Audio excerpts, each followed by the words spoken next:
Om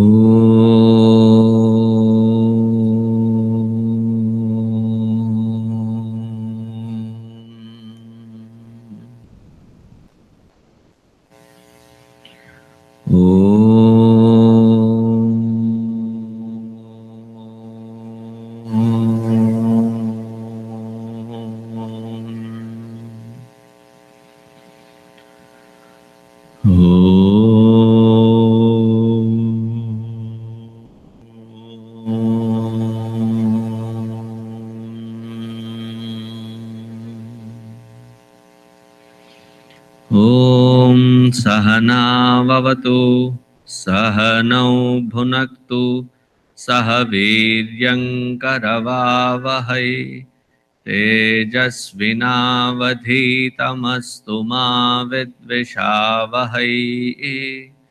Om Shanti Shanti Shanti. Gurur Brahma Gurur Vishnu Gurur Devo Maheshwaraha Gurureva Param Brahma Tasmai Shri Gurave Namaha. Tasmai Shri Gurave Namaha.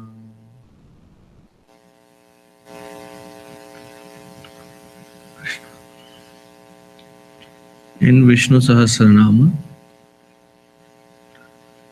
we are in the 586th name of the Lord.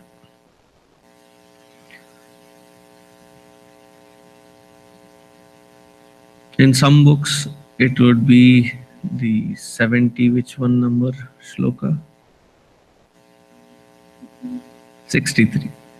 In some, it would show or portray as the 76th one, taking into account the dialogue between Bhishma and Yudhishthira.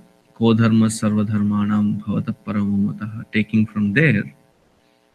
So there will be a count, but not that the shlokas are lapsed or. So it is in shloka number 63. So please repeat after me. Shubhanga Shanti Dasrashta Shanti Dasrashta Kumudah Kuvaleshayaha Gohito Gopatir Gopta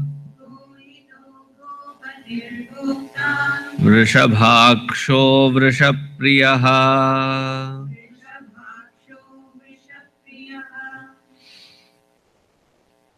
Now these names are direct pointers towards that particular Lord, who is at the same time Saguna Sakara and Nirguna Nirakara, who is Sat and Asat, that which is manifest and unmanifest, that which is sentient, insentient, and that which is beyond both sentient and insentient.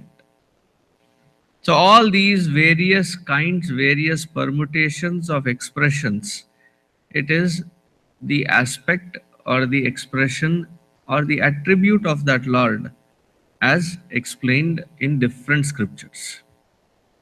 So these 1,000 names would be the direct pointers to that Paramatma. As I said, some of them to the Vyakta, the expressed world, some of them to the unexpressed world. Shubhangaha. Shubhangaha, another beautiful name. Shubha Anga, the one who is handsome, the one who has amazing, beautiful limbs. There is this Hasta Samudrika Lakshana. In the Hasta Samudrika Lakshana, now what is Hasta Samudrika Lakshana? It has got nothing to do with a smiling face. Hasta. Hasta means hand, palmistry. Samudrika Lakshana, face reading.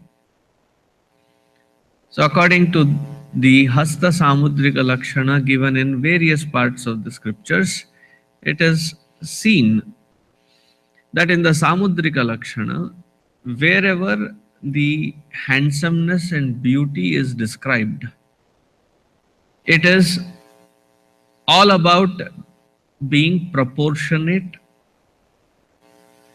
the proportionateness of the head to the body, the proportionateness of the eyes. It is not that there is one eye which is small and the other eye is like, big, and one eye is looking east, the other eye is looking west. It is quite disturbing that way. Proportionateness of the eyebrows, the eyes, the nostril, the lips, the lower lips and the upper lip, the ears, the chin, all of these in a very proportionate balance, that the moment you see, that you find yourself glued to that form. There was an experiment done on small kids, that on a screen, TV screen, various faces were displayed. And these are toddlers, not even 2-3 months old. And various faces were shown. They seem to get distracted and don't pay attention to those kinds of faces which had been disproportionate. And thanks to the online shopping called photoshopping. What happens in photoshopping? You can create that disproportionateness.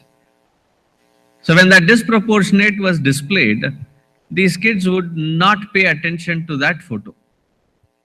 But when there is such balance in the face, just the face, how do you say, just the, because I know till here it is a portrait and everything from head to toe is called the full size, then the bust size, I don't know what, headshot, mugshot.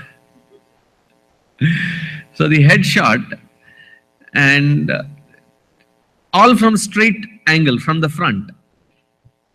And these children are so much in attunement that they don't get distracted at all. In fact, if they are crying, if they are making a lot of restlessness, and a soothing, calm face is that face which is actually proportionate. And then they further also say that a frowning face actually distorts that face into disproportionate, in its disproportionateness, whereas a face which is smiling enhances that proportionateness.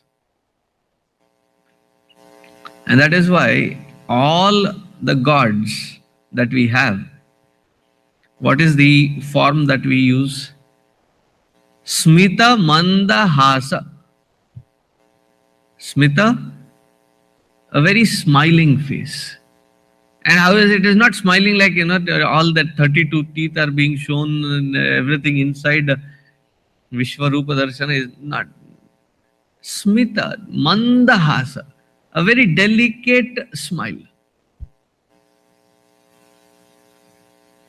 So all gods are etched, carved in that proportionateness. Even in the Agama Shastra, the way he is described, the way these gods are described, that proportionateness has to be maintained. There are only few of them who show certain disproportionateness. Like for example, the Yaksha and those who are in the realm of Kubera. How does Kubera look? Kubera looks very scary, it seems. Kubera is the representative of all the Vyanika businessmen. And how do they look? So Kubera's description is that he is short, pot-bellied, and he has a bow leg. On the top of it, he has only few teeth, that the upper row and the lower row, when he smiles, that there is a teeth on the upper row which don't match the lower row. His face is that spotted face with lot of chickenpox scars. Very detailed description. He has double chin, doubled cheeks. It's all like fluffy all over the place. So why is he described that way? That those who are the adhipati of money, they get the pleasure in sitting and keep on counting it. There is no physical exercise or anything that they do. So their physical appearance has become abnormal. But whereas Bhagavan Vishnu, poor fellow, has to keep running around all day long, all night long, name it, he is constantly on the go. And how does he look? He is Shubhanga. Shubha Prada Anga, the one whose body limbs look very handsome.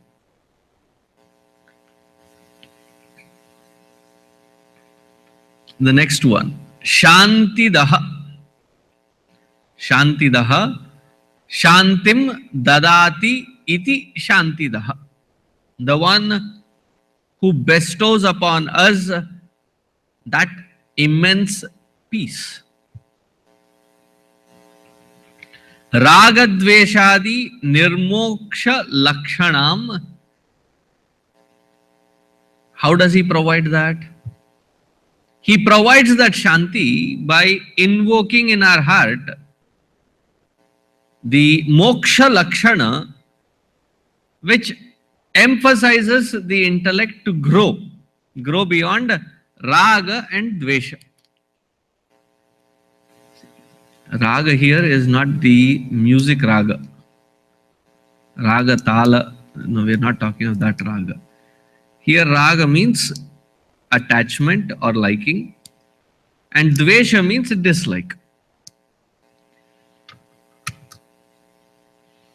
In a very subtle, easy form, subtle and yet very easy form to understand, what is our whole life running around? Our whole life, from the grossest aspect of our expression, is constantly running, constantly engaging in what? That which I don't want, to get rid of it, and that which I want, to run for it. Constantly this has been the effort of our life. And Bhagavan seems to have created enough humor for himself, that all that which we like seems to be far away, and all that which we dislike is all around us. There are people that others claim as, say, beautiful or looking good, looking healthy, but they for themselves, when they stand in front of the mirror or when they don't like it. And what do they aim for? They aim for something else. Those who are black would want to be white. Those who are white, they would want to be brown. And those who are brown, do they want to be yellow?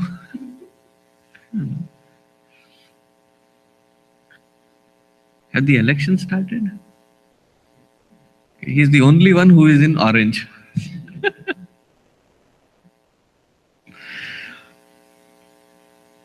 That state that we are, we never accept, we never adapt to it. When we are young, we want to appear like older. The Yuva Kendra, when I keep interacting with all these boys and girls, And I look at few people and I said, "How old are you?" I said, "Swamiji, guess." I said, "You look like a 18, 20-year old." And no, Swamiji, I've already started working and I've been working for 3 years after my master's. I'm actually 26. Oh. I said, actually, it is to your own benefit that when you are actually old and people think that you are young, it will come back to your own benefit. No, Swamiji, I put up all these kinds of things so that I look more older, I look more mature, I look more gambhir. When we are young, we want to look old. And when old age really catches up, and how does old age catch up? The first streak of, or the first hair which turns grey. What did we do? What did you do? Oh, you haven't? Good to hear someone. Usually, the first grey hair that when they see it, pull it out. If you don't want to pull it, as I said, Bhagwan has amazing sense of humor. Your spouse will not like it and they will pull it out. Crazy, but true. And then it starts growing in such abundance. What starts growing in abundance? The gray hair. And we start coloring it. That which we have, we never appreciate. We constantly run, we constantly do things on a completely different turf. And what is it that drives us to do it? Is our likes and dislikes. Raga dveshadi nirmoksha lakshanam. By creating true interest and understanding to give up that raga and dvesha. Basically, what is Bhagwan's blessings in our life? When do we have to consider that we are being blessed by that Bhagwan? When there is enough vairagya towards our own raga dvesha. Because nothing else can give us that kind of peace. And why is our peace so shattered? It is not because we are living in such an environment or we have or have not. It is because in spite of whatever we are having from the outside, the inside is constantly restless. And who keeps that inside constantly restless? There is this fellow, this entity called ego. Whose ego are we talking about? Our own. And this ego, as long as it keeps entertaining anything away from vairagya, away from dispassion, we have created a cocoon of restlessness for ourselves. Therefore, Adi Shankaracharya ji also says it beautifully. He says, Kaupinavantaha khalu bhagyavantaha. The one who has nothing to lose.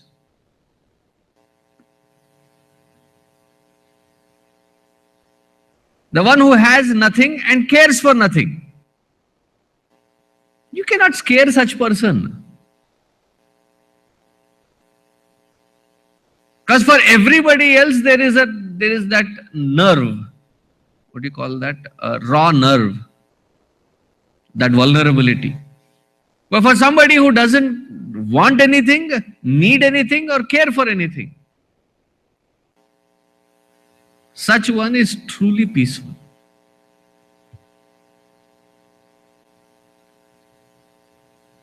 And let me tell you, when Adi Shankaracharya ji says that it is The Kaupinavantaha Khalu Bhagyavantaha, those who wear the lion cloth.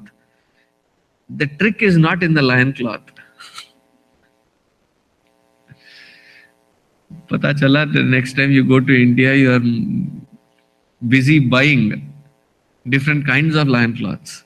No, the trick is not in the lion cloth. Langot में नहीं है मजा. Where is the trick then? It is showing or indicating the attitude of the individual. That I have nothing to hold on to, nothing to lose, and nothing to really get bothered by. Whenever that mindset is created, understand that Bhagwan has really, truly blessed. Shantim dadati iti shantidaha.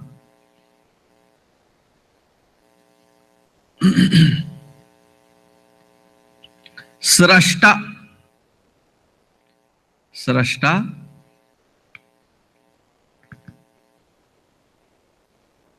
Sometimes, especially in California, I used to get confused between Shasta. There is a mountain and there are streets that are named as Shasta. So whenever I read that, I would get wish I could add one ra there. Then it becomes Srashta. Or Shasta also means the one who rules everything. So what does Srashta mean here? Srashta means Sasarjate iti Srashta. The one who creates. Creates what?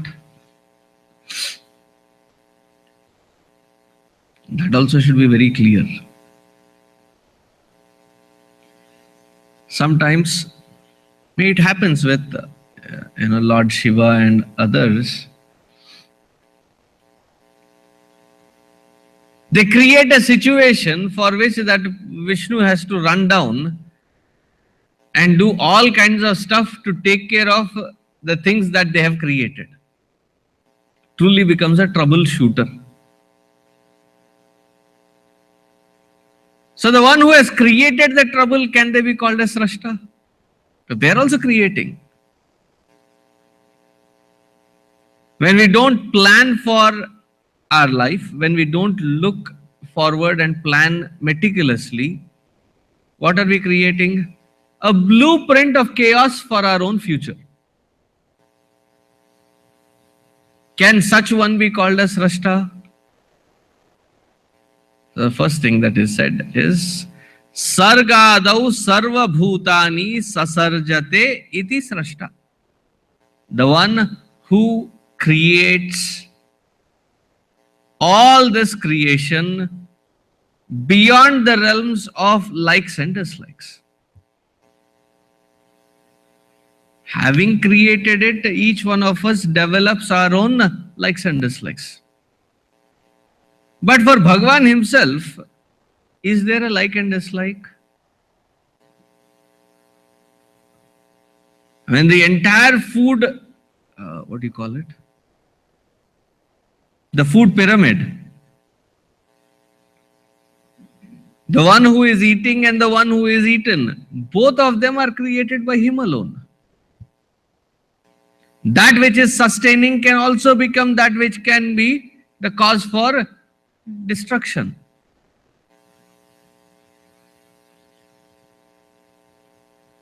In fact, oxygen that we take, what does it do? It gives us the life breath. It sustains us. On the flip side, it is also the cause for our death.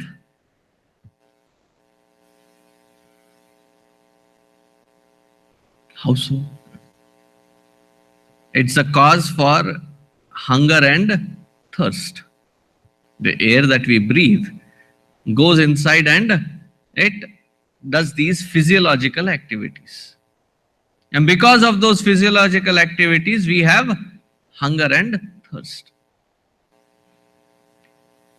And in order to burn that energy, what is it doing? Where is it burning? What is it burning?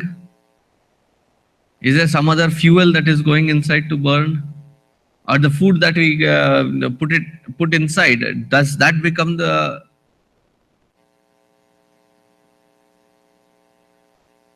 So it gets further broken down, and this oxygen goes at that cell level and burns, combusts that cell, releasing that much amount of energy. And because of that, there is a old age. Because things are morphing, changing. So on one side it is sustaining, the other side it is also creating the situation for hunger, thirst and old age.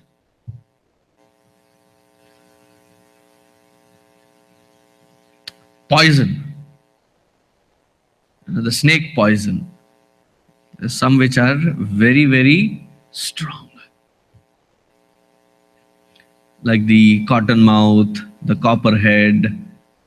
What is the other one which has a rattlesnake? So all these very poisonous venom. Luckily, you go to the doctor, and what does the doctor give?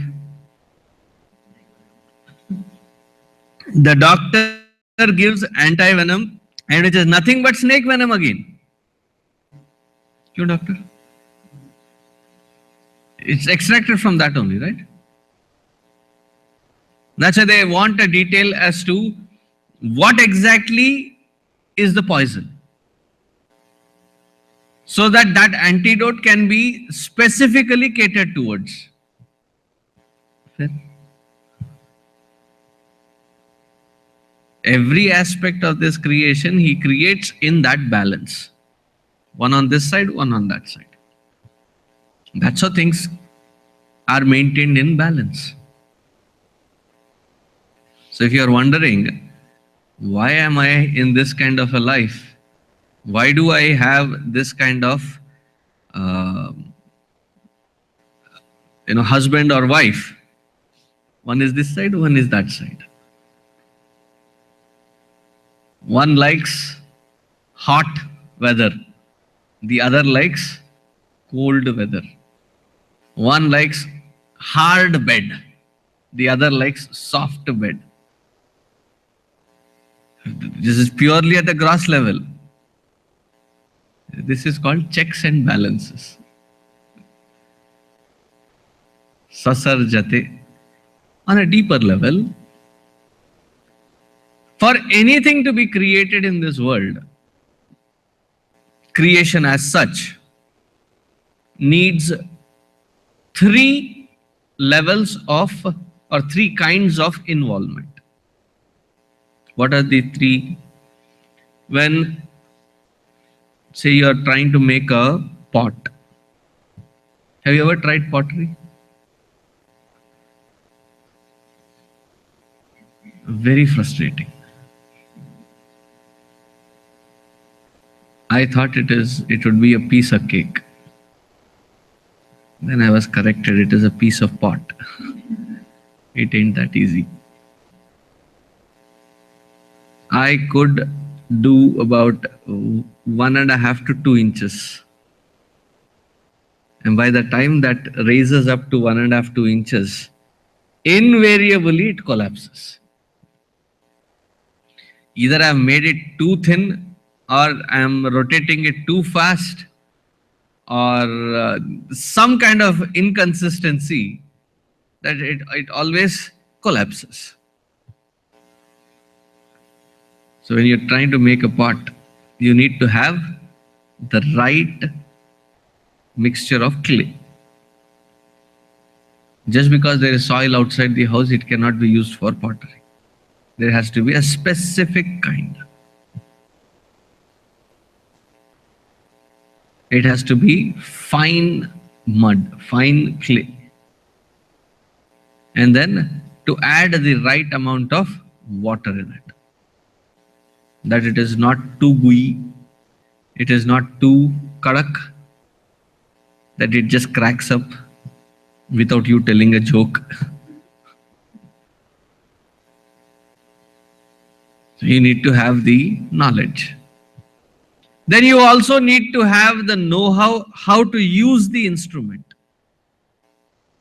So there is that intelligence, then the instrument, and the material itself. So you need a person, you need the instrument, and you need the material to create. Whenever in our Hindu scriptures we talk about that Lord as the creator, it is unlike the Abrahamic religions wherein they say that all that which is good is godly. All that which is bad is satanic. So one says Satan, the other says Shaitan. Same difference. It's basically talking about the same kind of concept. But whereas in our Hindu scriptures, it is not called satanic or it is not recognized as godly just because it appears to be good. That every aspect of this creation is nothing but that Paramatma alone. And He alone is the material, He alone is the intelligence, and He alone is the instrumental cause as well. What does it mean? What are the repercussions of it? How does it impact our understanding if we do understand this in this way? Many times people say that, oh, the world is coming to an end. And the reasons, I mean, if Bhagwan thinks that the world has to come to an end, you don't need a reason. He can just wind up the show and take it along with him. The reasons that are given is the world is coming to an end because there is not enough raw material. What kind of raw material are you talking about? The raw material which is, like say, the sun is coming to an end. He has been burning for 4.3 million or billion years, and he has only so much of fuel left, and after that he will burst, and in that burst it will implode and become a, I'm talking science too much of it, a dwarf and a black hole, and it will suck this entire galaxy in. ठीक है. The water is another resource for which we as humanity will fight. There's so much being said about water as a resource. Of course, land. If you go to places like in India, I don't know how we survive there. There's a small, tiny little piece of land. And in that small piece, world's 1/5 population lives. Approximately the other 1/5 lives just above, which is China. The rest of the 3/5 stays spread all across the globe. So the resources are going to be the minerals, the water, air is getting thin.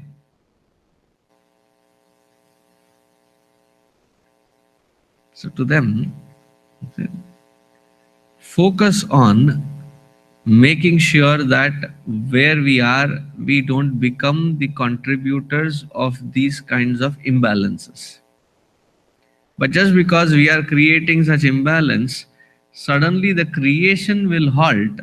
Probably may not, because the resourcefulness of that Paramatma, how is it? Just to take an example, every evening, how much of roti can you make? Do you all eat roti? How much roti do you make? How much ever then the family needs, so you make that much of dough and then roll them out and make into chapati.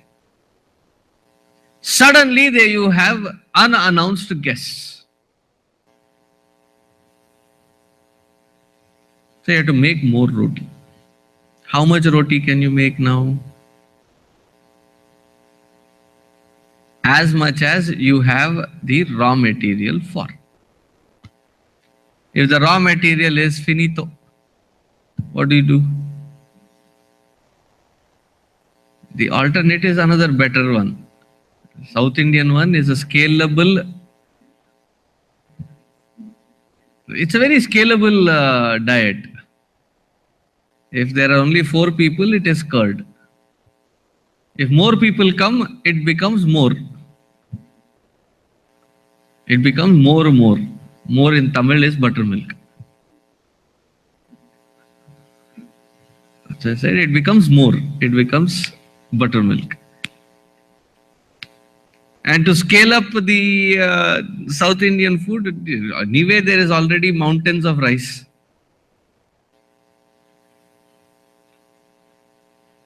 That can be also scaled. If there are only few people, it is dal. Dilute the dal a little bit. If it is another 5 to 10, add a little more spice and salt in it. It becomes sambar. And if there are more people, add more water, more salt, more spice, and it becomes rasam. But still, these resources have an end. These resources will fall apart. How do we define that Paramatma? We define that Paramatma as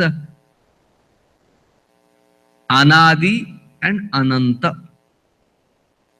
Ananta, that which does not have an end. That which is of the nature of Purnatva, that which is infinite.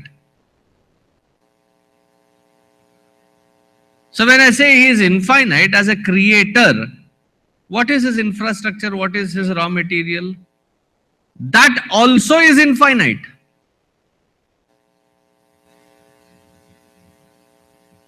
His raw material is also infinite. And that raw material which expresses in the form of this creation, how is it? All that which has been created as well is nothing but that infinity alone. Therefore, when we end our lecture, our satsang, and we say Purnamadaha, Purnamidam, Purnat, Purnamudachyate, Purnasya Purnamadaya, Purnameva Avasishyate. That which is creating before the creation remained complete and infinite. That which is created, idam, is infinite. If we understand this portion, and we have to take it with Shraddha. If that is infinite, and if this is infinite, what is missing? My experience. My experience does not display anywhere close to that infinite. I find my entire experience to be riddled with finitude. Whether at a physical level, emotional level, intellectual level, resources level, whatever I am holding on to, they are all limited. Where am I missing it? How am I missing it?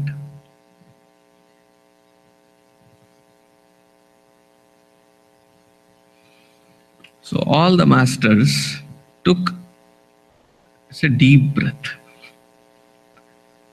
and started analyzing this creation. And then they said that our experience seems limited, and the one who is experiencing that, because of whose presence we can experience, that is where there is the infinite presence. As long as we run away from that core of our own being, we get caught up that much in the finitude. That much more that we become introvert, getting closer to that core within. We become that infinite. What do we intend doing? Mix these two both. While being outside, trying to indulge and involve in various things, I want to find that infinite. That which does not fit in, I try to fit into it. Like, for example, have you ever been forced to wear a shoe or a chappal which is half size to one size smaller than your foot size?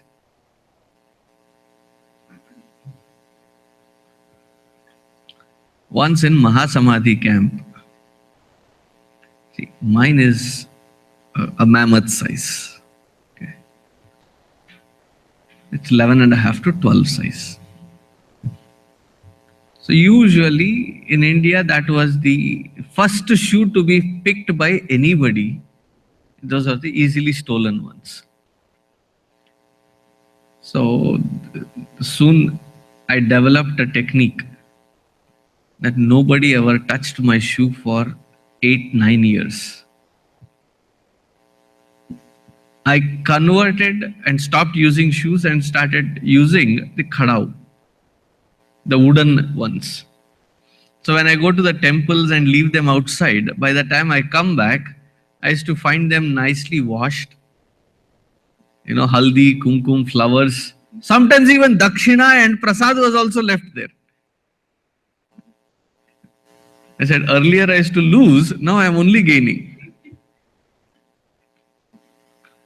But when I came to this country, don't tell this to anyone, okay? When I came to this country, I was using the khadao in the car. And it is not that comfortable to wear the khadao, and my feet are also so wide that if I step on the gas, it is also hitting on the brake. So I would take it off and then ride, bare feet. That was what my practice was back in India as well. One day, I applied or tried applying brake, but this footwear had slipped right in between.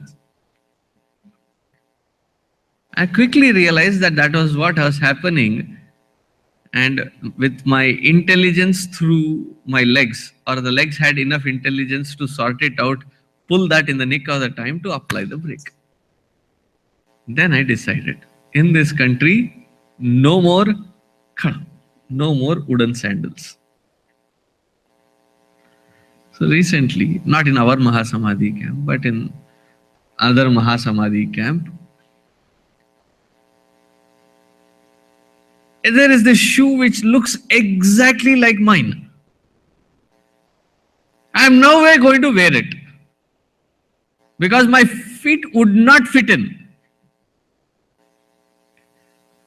And the hilariousness of the situation was somebody with the similar kind must have, wore mine and must have been stumbling his way through. Because mine are gigantic size. And this is looking small. So while I was evaluating this, Guruji immediately is passing by. I just reached outside and Guruji comes out and he is also leaving.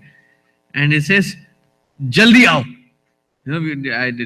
This is something that I want you to go and get or something. I'm like, stuck. What do I do?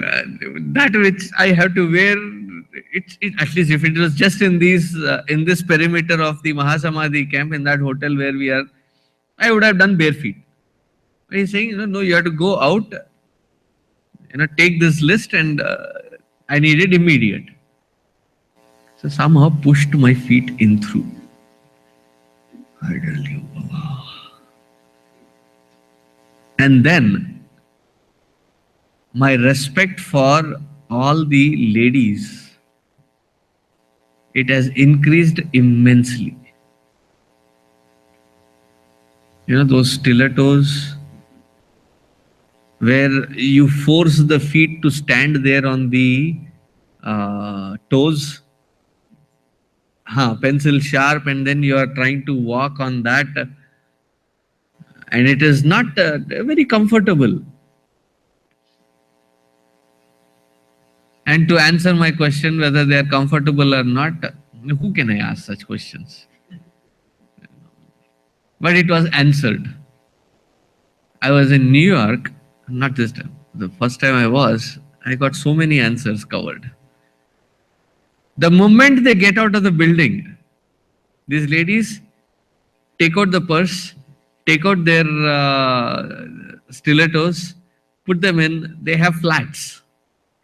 They take out their flats, wear them on, and the whole thing they do it in their flats. As they come back to the building, wherever the meeting is, they again take it out. Punah dharayami. If it were that comfortable, the exchange offer was not necessary. But if the exchange offer was necessary, it only shows one thing, that they are not that comfortable. And I had first-hand experience. And by the time I came back, oh man, the feet were so sore. Similarly, if something were to be fit in a smaller size, how would the experience be? A painful experience, a miserable experience.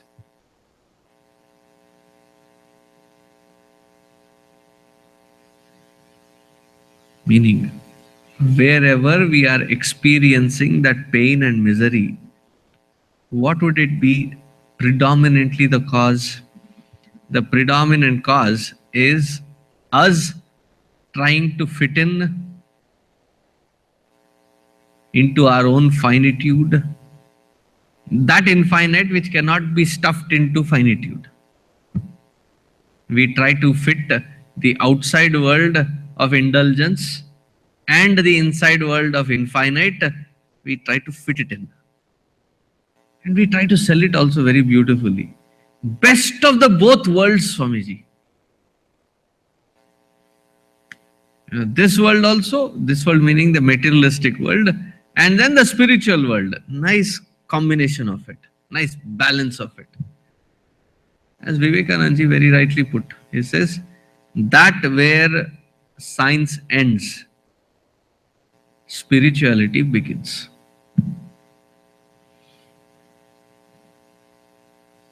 And to try fit that in here would only yield all kinds of confusions and misery.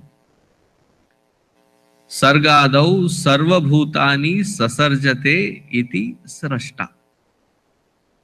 The definition of srashta. Kumudaha. Kumudaha. There are a couple of meanings for this word. Kumudaha. Bhumyam modate iti kumudaha. The one who delights the entire earth. How does he delight? Whenever he takes avatar, he delights the earth.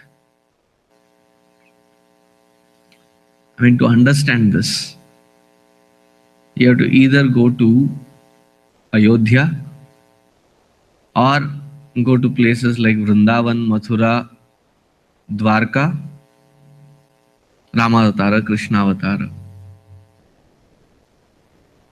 Why talk about any avatar? If you go to the places where there were people in the recent Mahasamadhi camp that we had in, what was that hotel's name? Hyatt. So in the Hyatt, it is not a spiritual place. Okay. Hyatt is a rental property, we rented. It was not like an ancient temple where we all went and settled in and had our camp.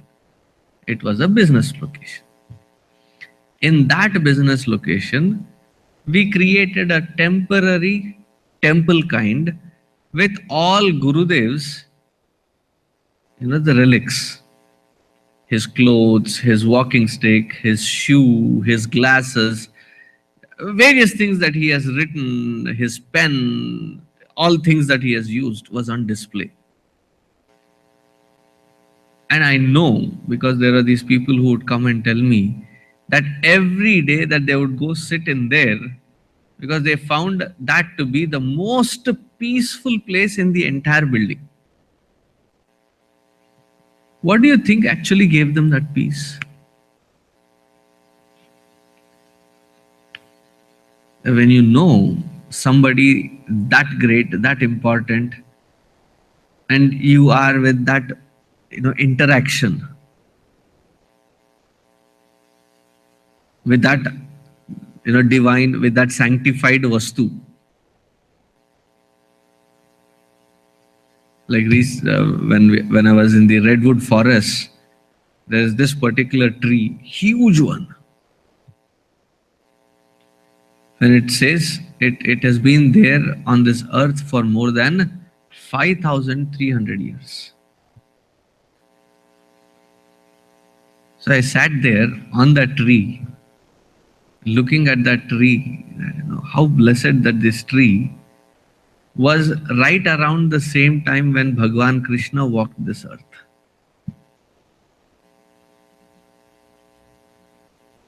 And it is not like some relic which was excavated and found.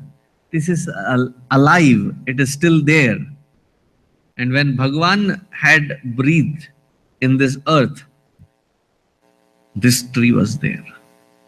When Buddha walked this earth, this tree was there. When Jehovah walked this earth, this tree was there. They're all in last 5,000 years.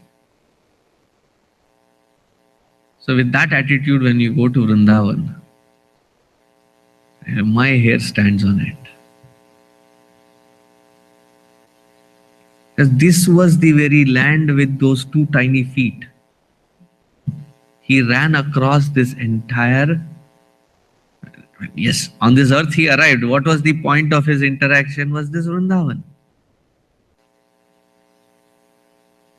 That this very mud, this very soil is where his feet was.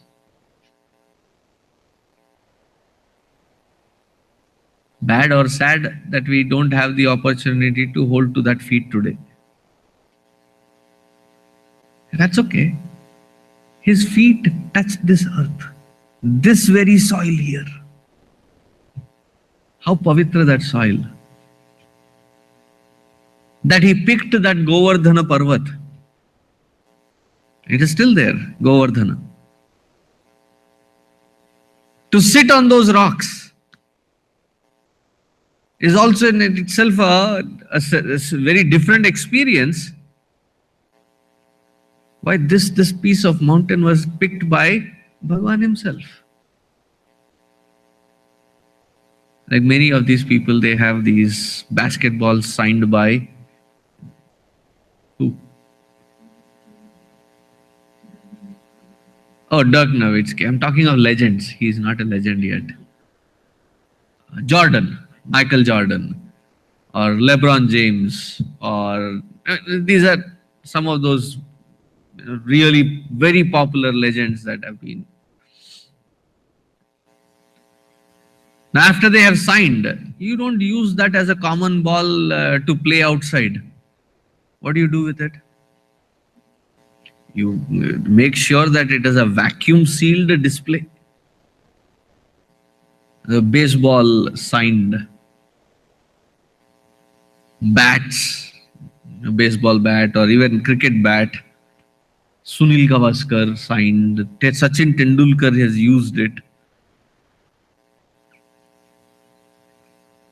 So I was at somebody's house and there was a book. So it was a thick book. So instead of getting up and putting it on the center table, I was sitting right across. It must have been like a 1 foot or 1.5 foot away from my hand distance. So I lifted that book and with that same momentum, I dropped it onto the center table. The kid of that house runs up to me, almost like pushing me into my seat and takes that book and says, "Do you know what this book is?" I said, I don't know. I'm sorry. What is this book?" And then he sits next to me. He says, "All these actors, actresses, all these popular people, I have taken their signatures, their autographs. With this mortal people, with what they have created, with a signature, if that book is that pavitra or that popular, now imagine that Lord himself has come onto this earth. It is not like he came onto this earth and those people enjoyed it. When we read those stories through Bhagavata, Ramayana, Mahabharata, don't we cherish it even today? How many movies have been made? I know for certainty that when on that screen there was this Rama or Krishna, I know the actor. He has no such qualities. He is just enacting that role of Rama and Krishna. People would stand up and do a arati. I'm not making up stuff. When the Ramanand Sagar Ramayana was coming, at that time frame I was in Bombay, and the entire Bombay streets, railway stations, it's like a curfew. Nobody was on the street. No, the Ramayana time I remember very clearly. At one particular scene where this Rama and Sita is getting married, the trains were stopped. See, the platform screens were just introduced. They were forced to project the Ramayana series, and people stopped every movement. No chaiwala selling chai, nobody doing anything. Everybody stuck looking at the screen. And there were people with the temporary thalis and arti and arati Shri Ram.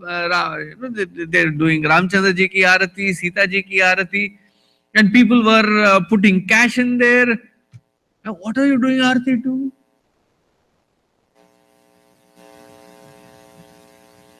In fact, I remember it. It was a very scarring moment for me. Seriously, it was. That the character who was playing as Sita married either Lakshmana or Bharata. While that series was still been happening, that who is Sita ji married to Rama in that series, in that Ramayana, in her real life, not the real life, in the real life, while that was still happening, she married. And it was like unfathomable for my child mind. Like, how can Sita marry Bharata? This is not acceptable.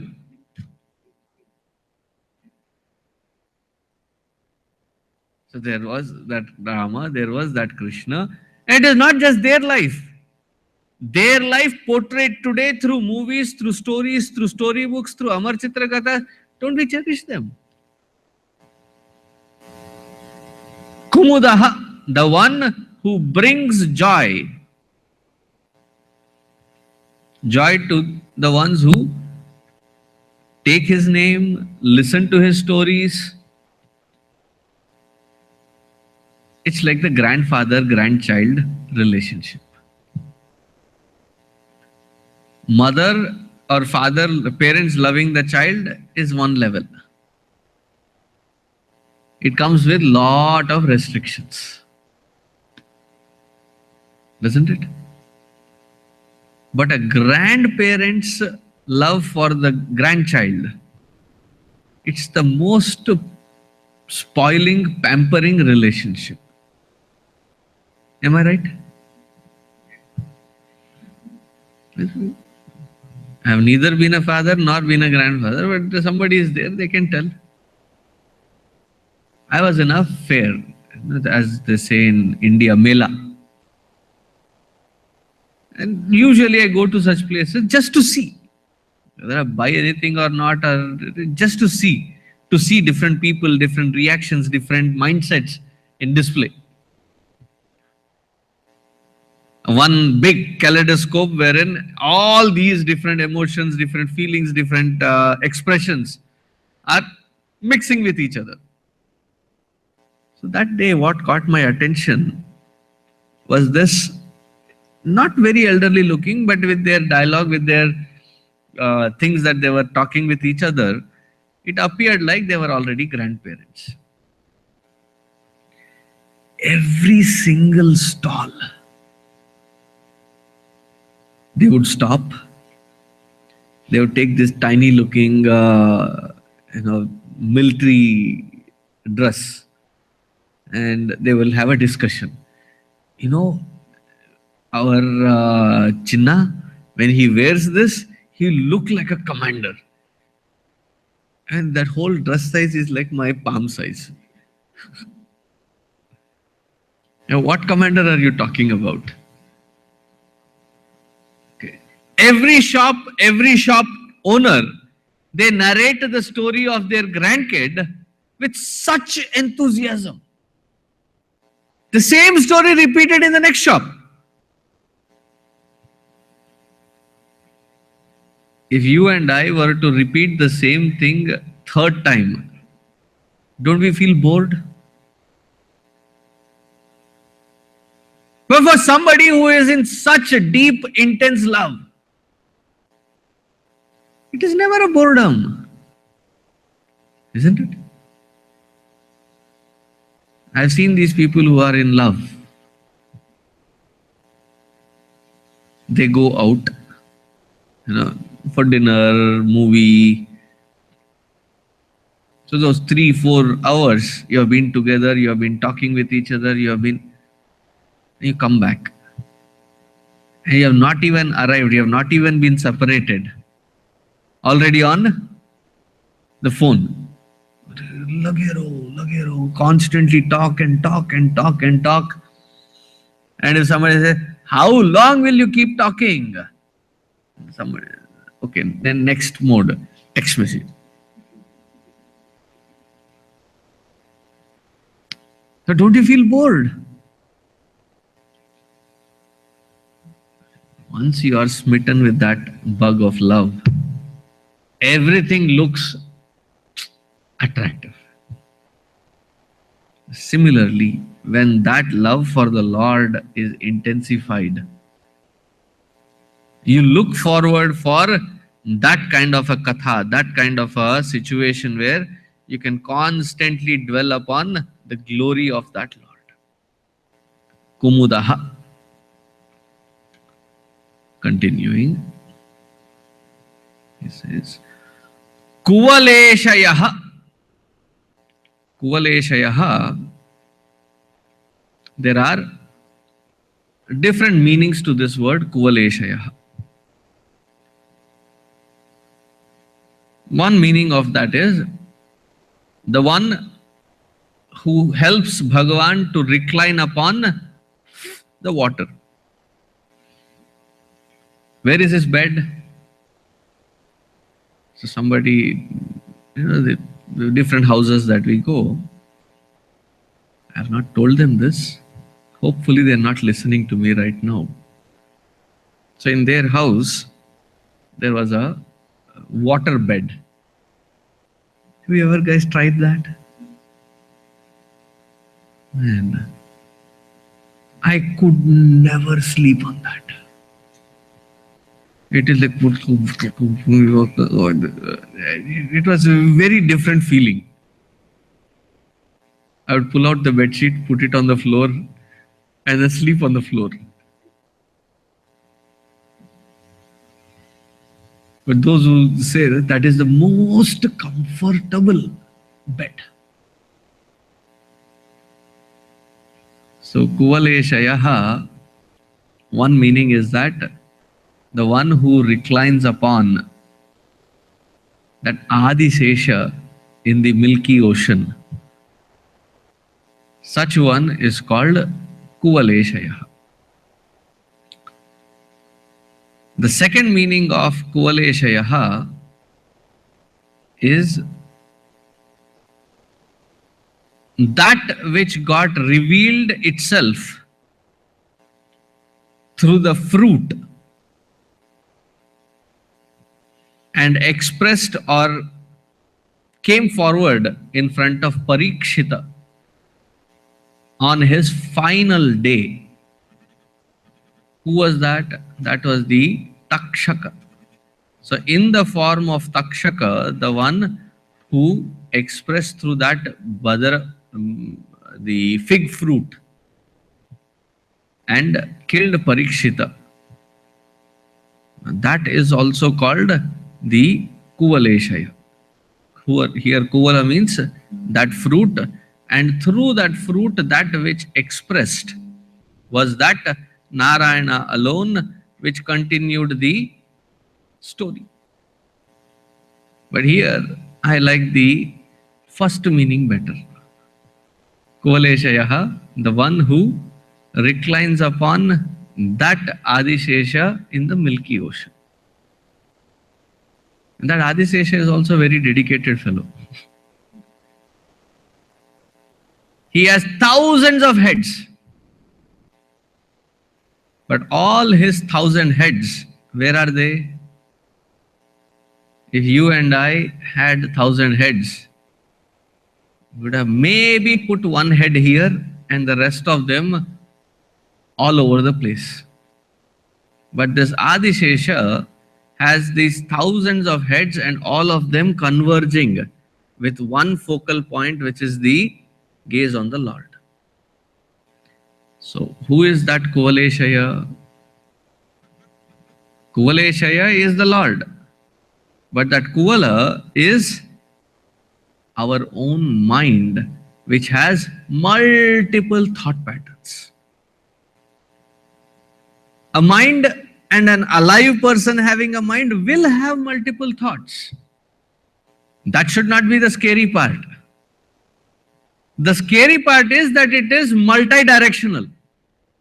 To fine-tune them and converge them onto one focal point, which is the Lord. So who is Kuvaleshaya? That Lord who is staying within our heart, where every thought that happens is nothing but a converging point into that Narayana, into that core of my existence in itself. Such one is called Kuvaleshaya. Did I reach across with that? Gohitaha. Gohitaha, the one who is the friend of all the Pashu Jati. The one who is the friend of especially the cows.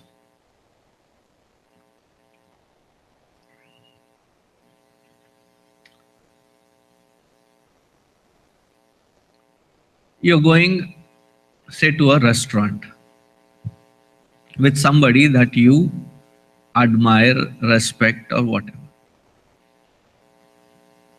And you got that opportunity to take them out for lunch or dinner. How would that menu be fixed? Would that be to your taste or to their taste? Their taste, isn't it? Why their taste? Why is it that important? Because I like them, and their like, it becomes my like. Similarly,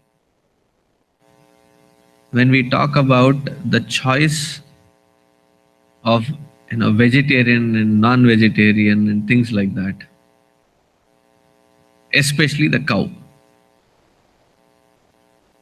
because it is so dear to that Lord Narayana in the form of Krishna, what would it suggest to me as a choice? That anything that is dear to that Lord is dear to me, and I shall not harm that which is to the liking of that Lord, isn't it? Let alone kill it and eat it. I don't want to dwell that more into that topic, but I think I've conveyed enough. Wherein when we do Janmashtami, don't we put the effort of trying to make butter, fresh butter? Why? It is something that he liked. We'll go all over the place to find enough tulsi so that there is a tulsi mala that can be made for the Lord. Because he liked it. And what did he like the most? He liked his cows the most. Go hitaha, the one who always protected the cows. Now, the other meaning of go hita can also mean that these organs of perception and action, they are called the golaka or the go. What is it that enlivens these golakas to function in their field? The eyes to have the capacity to see, the ears to have the capacity to listen and process and understand. And the one who enables all these organs of perception action to be able to function in their fields in the most beneficial manner for that jiva. Such one who provides that environment, therefore he is called Go Hitaha. Gopatihi. Gopati, here go means Bhumi. Bhumyaha patihi iti Gopatihi. The one who is the Lord of this Bhumi is called Gopati. Bhagavan Narayana has two wives. One is mobile, the other one is immobile. The one is Chanchala, the other one is Achala. Chanchala is Lakshmi Devi. And who is Achala? Bhudevi is Achala. So Gopatihi, the one who is the husband of or the lord of the Bhudevi. Gohito, Gopatir, Gopta. Gopta, the supreme protector. Protector of what? Rakshako Jagaditi Gopta. Of every aspect of this creation, he is the one who is protecting. Whenever I think of the Lord as a protector, instead of making it my own subjective experience to understand, this particular example always comes in my heart. One day I was sitting in Vijayawada railway station. As usual, the trains were delayed. And this was a huge group going through Vijayawada. And whenever they would go from the camps or to the camps in Vijayawada, they would call me up and say, hey, can you organize for some lunch or dinner? And to be more careful with the, that food, So I said, you organize it and bring it and deliver. So I had these 60, 70 packages of food. I was in no mood to go back carrying all that and coming back. So I sat there. As I said, I go to the Mela to watch people. And here is a Mela where I don't need to go watch people. They were right in front of me. But that day, instead of watching the people, my eyes went to this particular line of ants. Busy platform. Okay. Thousands and thousands of people walking across. And this fellow, brave one, the reason even why my eyes fell on that was I was sitting and right under my feet, behind my feet, there was this row of ants going near to the wall.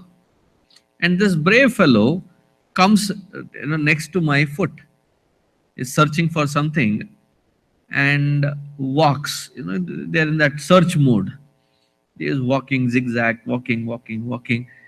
And I was like so one with that ant almost that somebody's foot, like I would look so scathingly, like if his foot fell on that ant, I don't know what I would have done. But I would watch that there are these heavy wheels of these luggage and everything being pulled, and this ant just misses it or it goes over it and goes all the way to the other end of the platform. Okay, blood pressure reduced, got into normal. Why? It reached and didn't stop there. It picked something bigger than its size and started walking back. Again tension. What will happen to that ant? And that ant safely went under the feet and into the line. Now, how many times could that ant have been crushed there in that particular platform? Wouldn't it be a possibility? In fact, there are these people, kids or parents, if they see something like that, they'll step on it, crush it and go. Have you not seen such people? And this fellow bravely went all the way across and all the way back. When I see such experiences is when my confidence in my devotion is further pumped up. That the one who can protect even that ant, don't you think he will protect you and me? He may not protect in a way that I want him to protect me.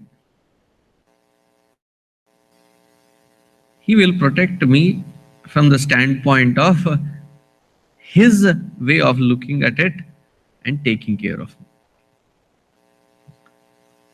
Vrishappriyaha. Vrishappriyaha. Is that Vrishappriyaha? Did I miss one more word? Vrishabhaksha. Vrishabhaksha. Here Vrishabha means a bull, but here we are not taking the exact meaning as bull, but we are taking that bull which is represented by dharma. Dharma always takes the form of the bull. And poor dharma in this particular Kali Yuga, in all other yugas, it had at least a few more feet.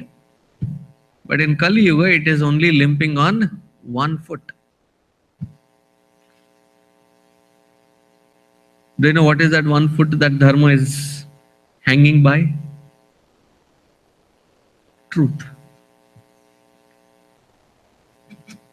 Whether it is a good person or a bad person,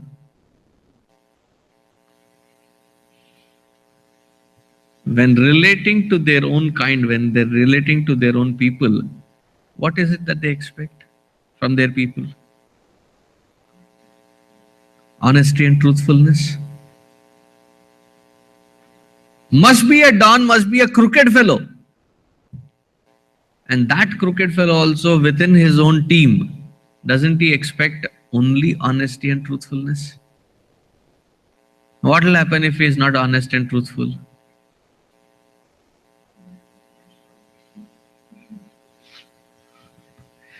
I will ignore the statement. Sri Krishna.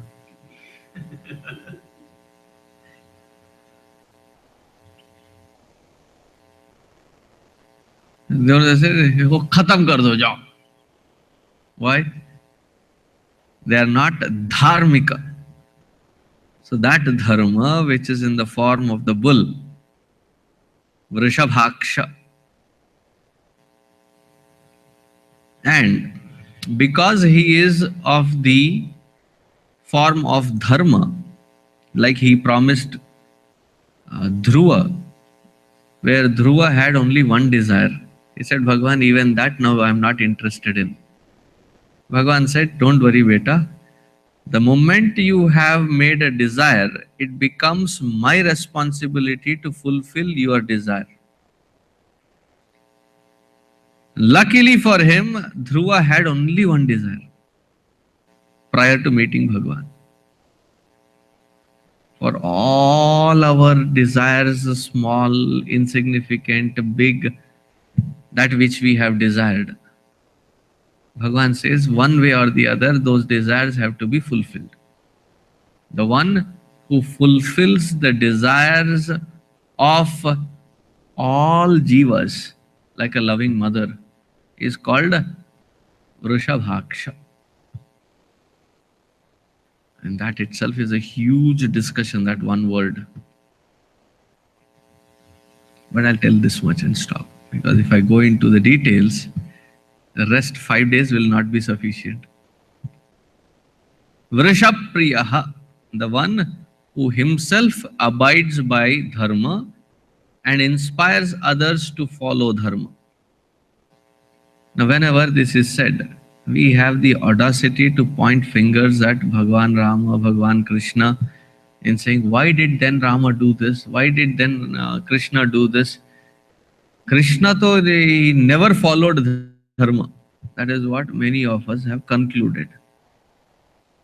See, as the avatar of Bhagavan Krishna, it is called the Dharma avatar, wherein he was not the one who came in to follow dharma, but to establish dharma as the Dharmadhyaksha or Dharmadhikari.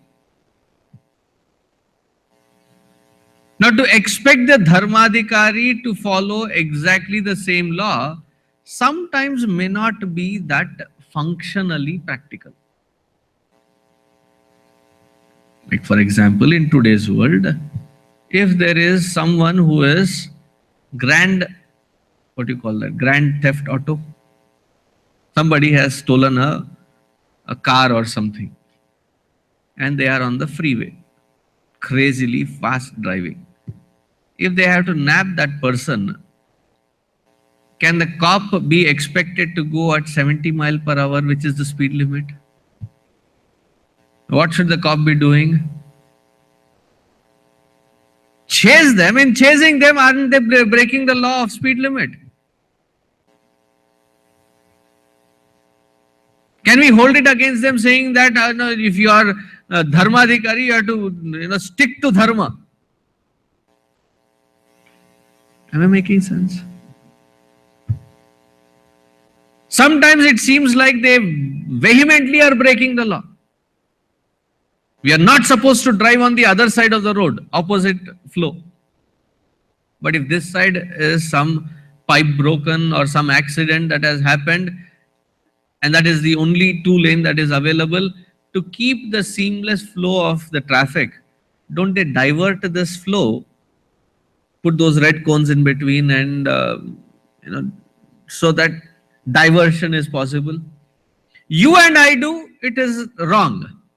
Oh, because that side was empty, so India mein chalta hai sab kuch. Here, if you do it, you will be paying heavily for it. Am I getting? But if a cop does it, is he authorized to do it? Or he's expected to do it? He's authorized to do it. It would not be held against that person as the breaking of dharma. And in this avatar of Bhagavan Krishna, he came with a clear-cut picture. I am coming as Ishvara. What does Ishvara mean? Karma phala data. I have come here only to give all those people who have done these different karmas, their karma's worth. To give it is what I have come in this avatar. Therefore, you can see all kinds of tricks and all kinds of things that he does right from the birth. Whereas Bhagavan Rama, his purpose was to maintain and show humanity how dharma can be lived. If dharma not lived, how it will be punished, Krishna showed. There's a difference. But the one who appreciates dharma, implements dharma, and lives according to dharma, that one is called Rishabhpriyaha. We'll continue tomorrow. Om Purnamadah Purnamidam Purnat Purnamudachyate Purnasya Purnamadaya Purnamevavasishyate. Om Shant Shant Shanti. Harihi Om Shri Gurubhyo Namaha. Harihi Om.